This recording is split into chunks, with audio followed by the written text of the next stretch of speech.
Assalamualaikum, halo top fans, ketemu lagi di channel aku. Di video kali ini rada sedikit berbeda karena kita bukan mau review mobil, melainkan akan membuat video sharing tentang experience memiliki mobil ini. Ini adalah Honda Jazz generasi pertama alias Honda Jazz GD3. Jadi ini adalah mobil orang tua aku yang semenjak aku punya SIM, aku lumayan sering menggunakan mobil ini. Nah, maka dari itu di video kali ini kita akan sharing mengenai mobil ini dari mulai kelebihan dan kekurangannya, kemudian apa aja yang udah pernah diganti di mobil ini. Nah, pokoknya stay tune aja, dan inilah dia video dari owning experience dari Honda Jazz GD3 tahun 2007.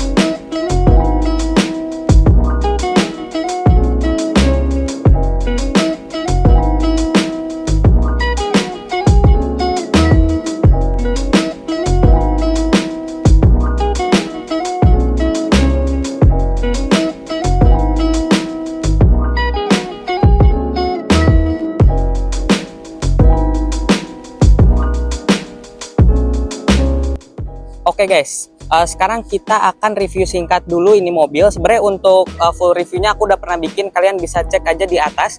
Sekarang kita akan review singkat aja tentang mobil ini. Jadi ini mobil masih standaran banget, nggak ada yang diubah, hanya ada beberapa aksesoris aja. Kalau misalnya dari bagian depan, ini lampunya dia masih standaran, dia masih menggunakan lampu halogen. Kemudian untuk di bagian bawah dia juga nggak ada fog lampnya guys. Nah, paling yang aku ubah ini ada di bagian plat nomor. Tadinya pakai rem plat nomor akrilik gitu, tapi aku ubah biar menjadi clean menggunakan frameless plate by Garasi Drift. Kemudian sekarang kita akan cek bagian mesinnya.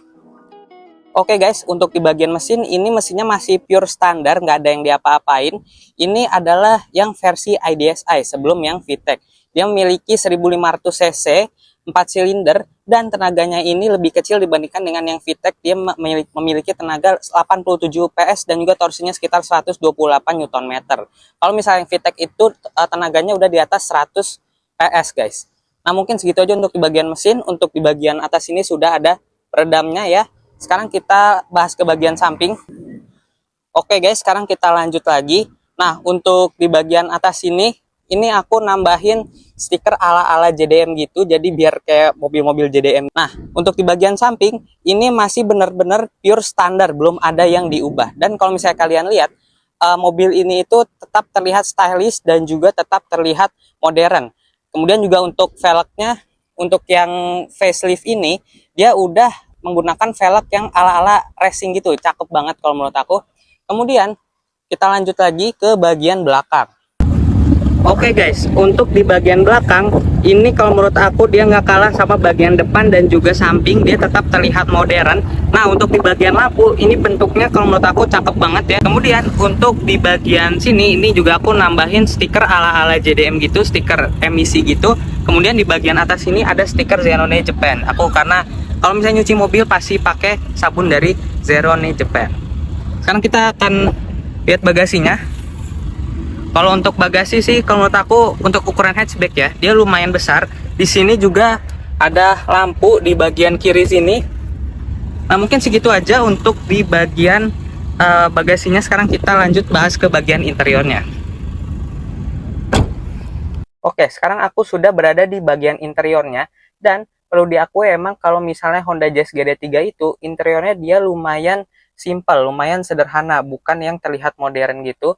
Untuk di bagian head unit, mobil ini sudah diganti head unitnya, bukan standar lagi.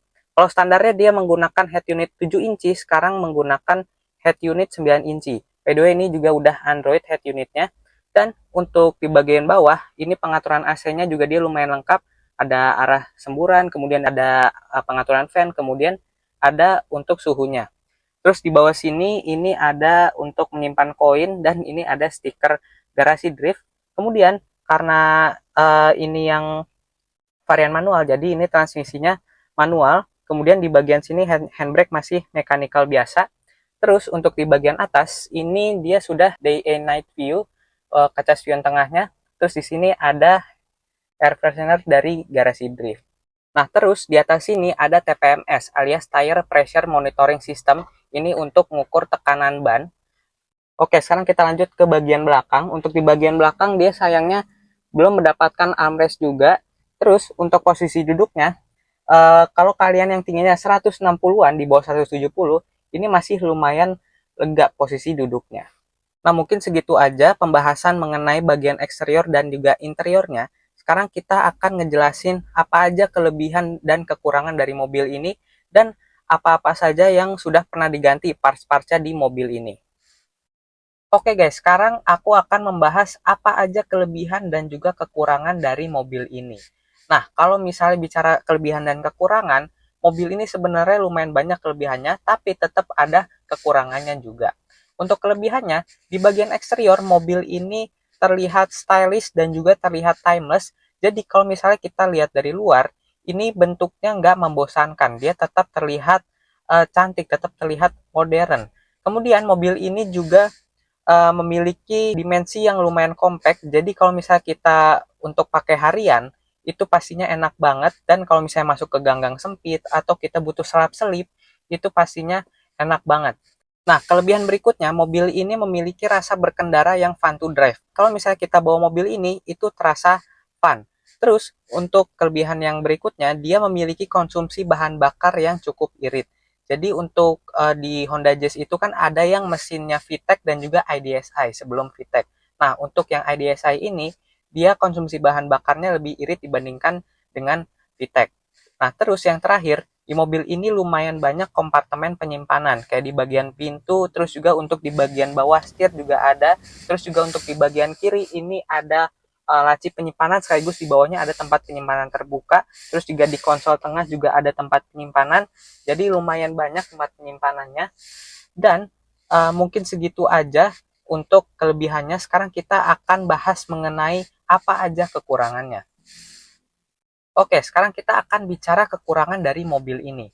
Nah, untuk kekurangan yang pertama, mobil ini memiliki ground clearance yang lumayan rendah. Jadi kalau misalnya kita lebih dari 2 orang, itu ada kemungkinan untuk gasruk kalau misalnya lewat posisi tidur yang lumayan tinggi. Nah, kemudian kekurangan berikutnya soal tenaga. Tenaga mobil ini itu bisa dibilang nggak terlalu besar, dia lumayan kecil tenaganya dibandingkan dengan yang varian VTEC.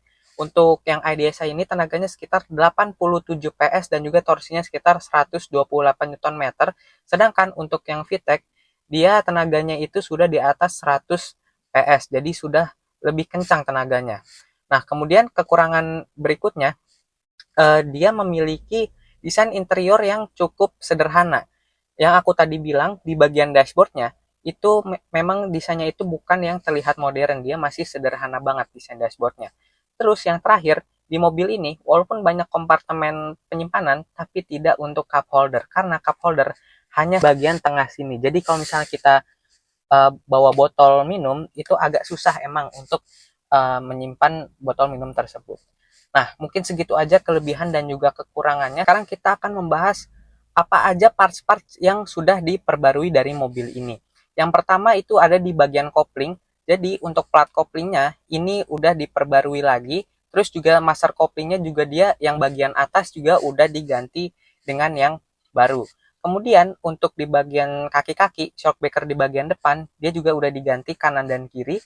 Terus juga untuk di bagian ban, dia juga udah ganti. Kemudian untuk bagian akinya juga di mobil ini sudah diperbarui lagi. Terus untuk di bagian karet-karet, ini juga waktu itu ada yang udah kurang bagus, jadi udah diperbarui lagi. Dan di mobil ini untuk sistem pendinginannya, water pumpnya itu juga sudah diganti dengan yang baru. Nah, mungkin segitu aja parts-parts yang udah diganti di mobil ini. Jadi memang lumayan banyak karena memang sudah usia. Jadi udah ada beberapa parts yang harus diperbarui lagi. Oke guys, mungkin segitu aja dulu videonya. Thank you so much yang udah menonton dari awal sampai akhir. Semoga video ini bermanfaat khususnya bagi teman-teman yang sedang mencari Honda Jazz GD3 alias Honda Jazz generasi pertama. Dan mungkin segitu aja dulu videonya. Kalian jangan lupa subscribe di bawah, like dan komen. Share juga video ini ke teman-teman kalian. Sampai jumpa di video berikutnya. Bye-bye.